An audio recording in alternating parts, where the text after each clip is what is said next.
Yo, welcome back. Have you ever ordered something on Taobao that looked premium in the photos, but when it finally arrived, it was absolute trash? In economics, this is a classic example of information failure. Let's start with the basics. Information failure is often caused by asymmetric information. It occurs when one party in a transaction has more or better information than the other. This leads to information failure, which is when people make decisions based on imperfect information. Because of this, the market fails to maximize social welfare. The textbook example you must know is the lemon problem in the used car market. Sellers know if a car has hidden defects, but buyers do not. Because buyers cannot trust the quality, they are only willing to pay a low price to avoid being ripped off. This low price isn't enough for sellers of good cars to justify selling, so they choose to leave the market. Meanwhile, sellers of lemons are happy to sell at that price.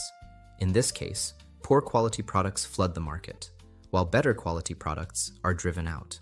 Hence, the market for good cars shrinks and underproduction occurs. Now, let's move to another scenario, the insurance market. There are two specific terms you need to know. First, adverse selection. This happens before the transaction. Poor health individuals are more likely to buy insurance than healthy people. The insurer anticipates this risk, so they have to raise premiums to avoid losses. However, when healthy individuals see these high premiums, they are driven away. The second concept relating to the insurance market is moral hazard. This happens after the transaction. This means that once you are fully insured, you might behave more recklessly, like driving a sports car too fast, because you know the insurer bears the cost, not you. In both cases, adverse selection and moral hazard, we get allocative inefficiency. This is because adverse selection forces good buyers, those who are relatively healthier, to bear the same costs as those who are less healthy, eventually causing them to stop buying insurance. Moral hazard, on the other hand, forces insurance companies to raise premiums to protect themselves. Both situations eventually lead to an underallocation of resources. Consider one final example: doctor and the patient. Doctors usually have more knowledge on your illness. Because of this information gap, a doctor could potentially recommend expensive treatments or tests that you don't actually need.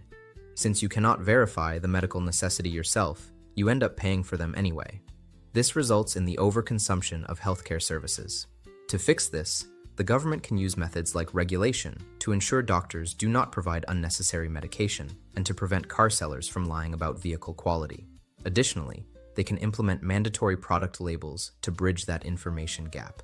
In the next video, we are going to meet our final boss in market failure: abuse of monopoly power. Press the subscribe button so you won't miss it.